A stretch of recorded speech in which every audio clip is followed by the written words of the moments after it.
What's good, YouTube? It's your boy KB with Just Do Boxing, back with another video. And today, man, we got an upset alert. Shocker, as y'all already know. DMITRY BIVOL has defeated the quote-unquote face of boxing, SAUL Canelo Alvarez, in a 12-round unanimous decision to give Canelo what is his second loss on his resume in upset fashion, and a shocker, man. And I'm gonna be the first to say over here, Just Do, man, I definitely didn't pick DMITRY BIVOL, so I won't sit here and lie to y'all. I feel like as a content creator, I have a responsibility to always keep it real, keep it honest, be transparent with y'all. I definitely didn't pick DMITRY BIVOL. I felt like he would have success against Canelo Alvarez, but I felt like he wouldn't be able to sustain it, and because of that, I thought that he would either possibly get knocked out late, or you know, lose a decision on the cards. Because if you know how I know, you going up against Canelo, it's like you start the fight down 3 rounds already. You know, if you go back and think of the time where Floyd Mayweather beat him every single round and still got a majority decision. You know, one of the judges seen it as a draw. You know, and I think, you know, that same way of thinking still exists for the judges that judge Canelo fights. I mean, you know, if we're being honest, just 9 times out of 10, if that fight goes the distance, you know, it's just tough to win a decision against that guy. I mean, we seen it again with Arizlandi Lara, you know, when he fought Canelo all those years ago. And, you know, if you check the punch stats, you know, they don't always tell the story, but they would have indicated as to who won that fight. You know, Lara won to me, and it was clean. You know, Canelo landed, what, 23 headshots, I always said, in that fight. And I just don't see how you win a fight with just all body shots. But not to go too far off topic, man, my point is, you know, when you're going up against Canelo, man, you just can't rely on the judges calling it how it's supposed to be called. And I felt like that would be a deciding factor in the match between him and Bivol last night. But big respect and much credit to DMITRY BIVOL, man. He proved me wrong. And it's one of those cases where I just don't mind being wrong about this. You know, it's nothing against Canelo Alvarez. He's a hell of a fighter. He's quote unquote the face of boxing in many people's eyes, not mine, for my own personal reasons, but that's just me. You know, nobody has to agree. I get it. If you feel like he the face of boxing, then, you know, rock with him. But again, salute to DMITRY BIVOL for coming in there with just 19 fights and dethroning, like I said, quote unquote, who's looked at the face of boxing, and SAUL Canelo Alvarez. A great performance, man. I mean, this kid, you know, to me, they both 31 years old. DMITRY BIVOL came in there 19-0. He's now 20-0 with 11 KOs. He's 31 years old, 6 foot, 72-inch reach, orthodox fighter out of Russia, man.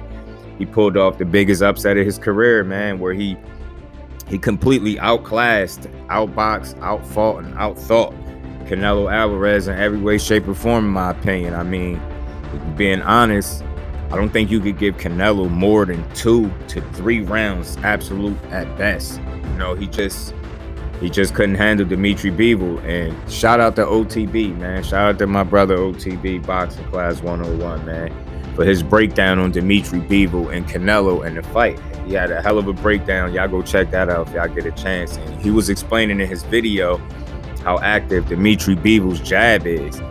And I think that was, you know, that was key in him controlling Canelo and, you know, keeping him honest. And, you know, he kept that jab in his face. Like, you see the first round, BIVOL, I think he threw nothing but jabs, I think, in the first round. You know what I mean? And he just came out and he showed Canelo that he wanted to be the boss in there. And I just appreciate his mentality and his approach to the fight, the discipline he displayed last night, being able to stick to the game plan, not folding, you know what I mean, not succumbing to any pressure or the power shots from Canelo. I just think he boxed the perfect fight.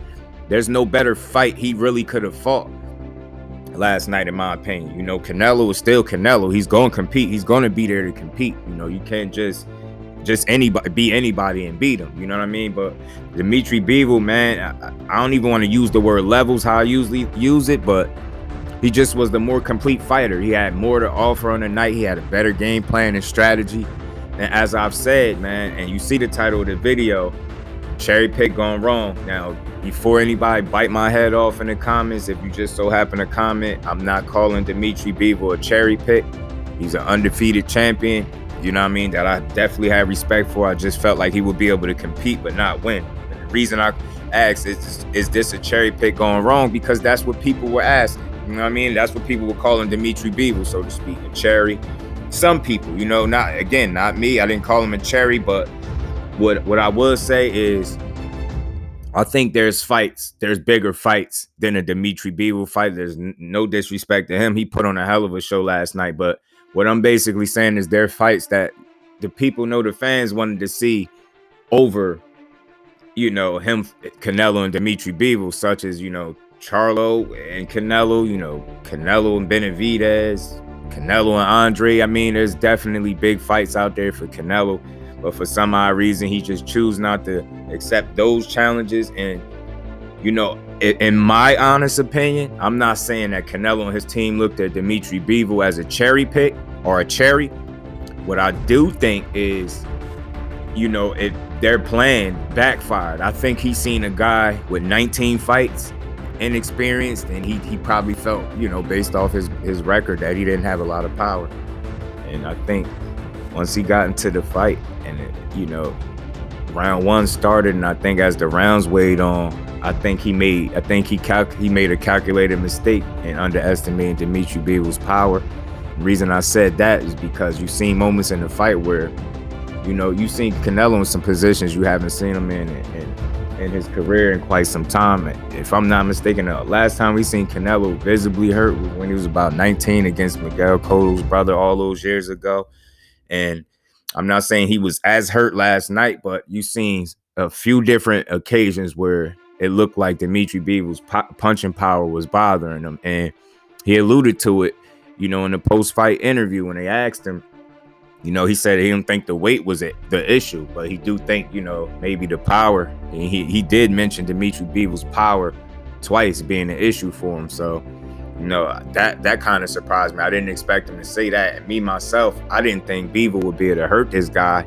And I know he's the naturally bigger guy that they said, but, you know, with Canelo playing with his weight the way he has, and, you know, a couple years ago, he did jump up to 75 to face Sergey Kovalev, who he knocked out brutally in a fight that I felt like he was also losing. But I think Canelo's complacency is finally caught up to him. And some people might not be able to see what I'm talking about. If you just watch his approach to fights and the clips that he released to the public as far as what he doing in gym and what he's training and working on, and all you see is him and Oscar Valdez throwing power shots, hitting that bag. And then it's like he kind of trains the way he fights. And I feel like that's a lazy approach, because if you're a quote unquote the face of boxing, you at the highest level. One could assume you're at the highest level in the sport. And what I'm saying is, at the highest level, you know, you need a lot more than just power punching or counter punching, or, you know, plodding forward, trying to walk your opponent down and just throw hard hooks to the body or to the head. You know, even BIVOL said it.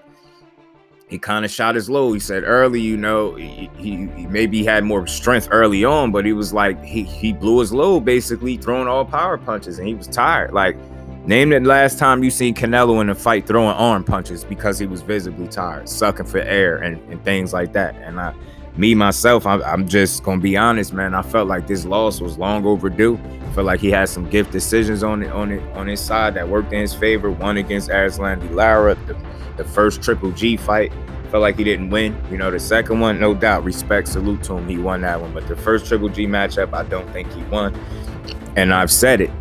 You know, this plodding forward, and he can cut the ring off at times, but he's not particularly good at it. And he has slow cement-like feet. And I think we seen that last night. He just wasn't able to deal with BIVOL. You know what I'm saying? BIVOL kept a jab in his face.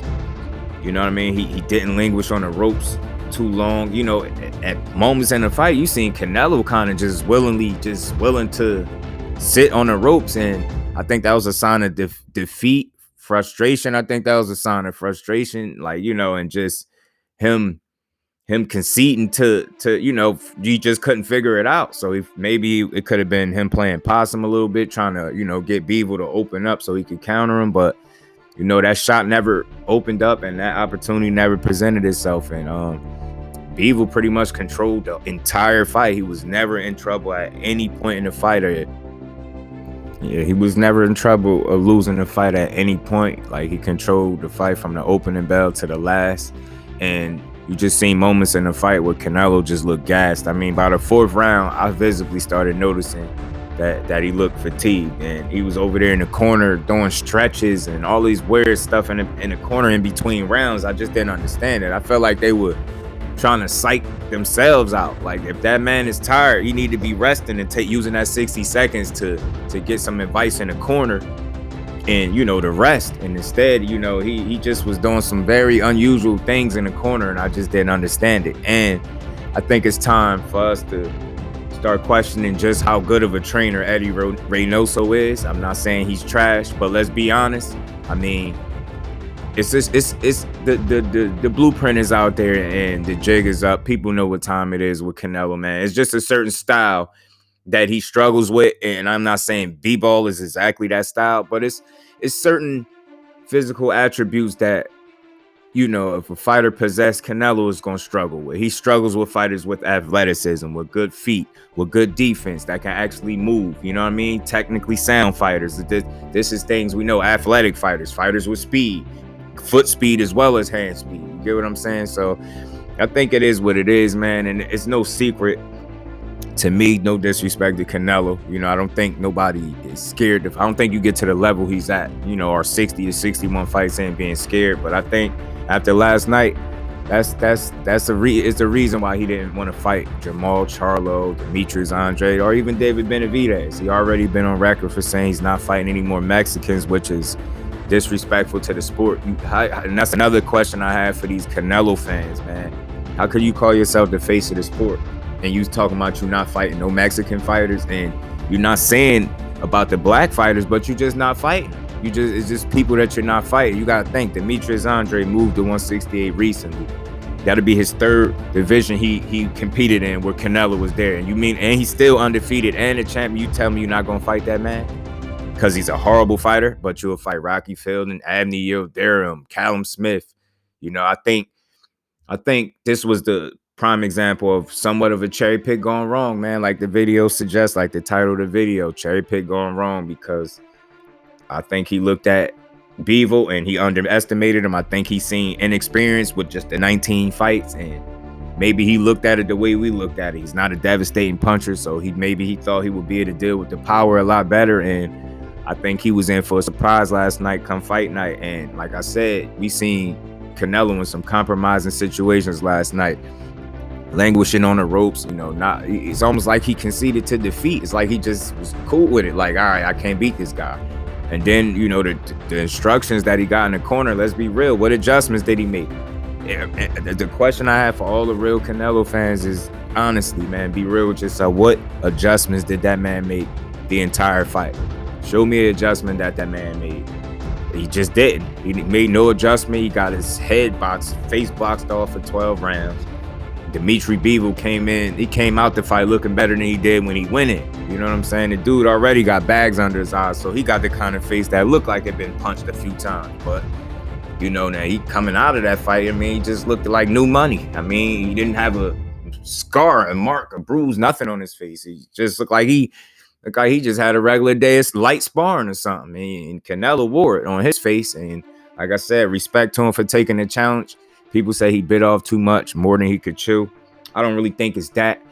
I just think it's a miscalculation on his team behalf. I think they thought they seen food in DMITRY BIVOL. They seen a kid with 19 fights. He felt like he probably could use his experience and his power to, you know what I'm saying, to win the fight. And I said it. I've been saying it for years. That lazy approach is gonna get Canelo beat, because he gonna get in there with somebody that can actually defend well and take his power when he does land shots. And you seen he caught Bivol with flush shots and uppercuts in particular, and that man didn't fold or budge or any of that. So his power just didn't have the effect that it normally have on other fighters. And you got to see what happens when he can't just walk you down and throw power shots, man. You know, shame on Canelo for being that lazy, because he got a lot more skill than that. If we being honest, he got more skill than what he showed last night, in my opinion. He was too basic. And for all those people calling Errol Spence basic, it's a difference between fundamentally and technically sound and being basic. What Canelo showed you last night, from an approach standpoint, strategy standpoint, that was basic.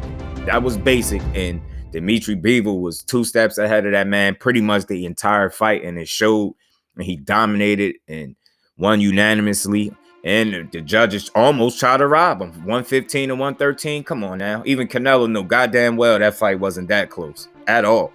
At all. It was damn near a wash. You know, it wasn't as clean, I don't think, as what Floyd might have did, but that's pretty much I know he only got the 2 losses, but that's fitting. It's not as bad as Mayweather lost, but it's pretty bad. And he got dominated for being lazy. You know what I'm saying? He was being basic because he was being lazy, in my opinion, not because he don't have the skills. So he shot himself in the foot with that. So he just didn't look good. He suffered a second defeat.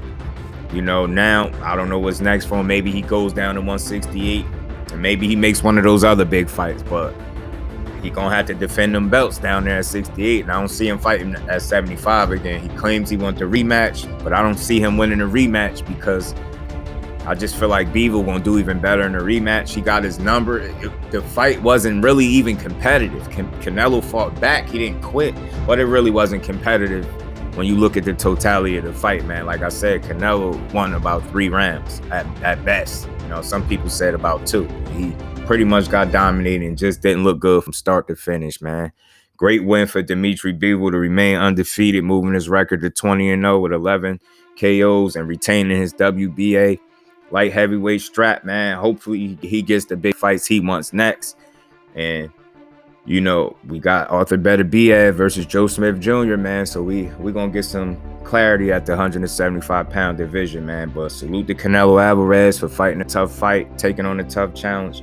But even bigger salute, much respect to DMITRY BIVOL putting on the show last night and dethroning the quote-unquote face of boxing. And this looked like I said, your classic case of the cherry pick going wrong, man. But that's my thoughts on it, man. Y'all get in the comment section. Let me know what y'all think. Let me know who y'all picked or y'all had winning last night. And as always, get in that comment section and let me know if I gave DMITRY BIVOL and SAUL Canelo Alvarez they just do. That's what I do. We're just boxing. To the next one. I'm out. Peace.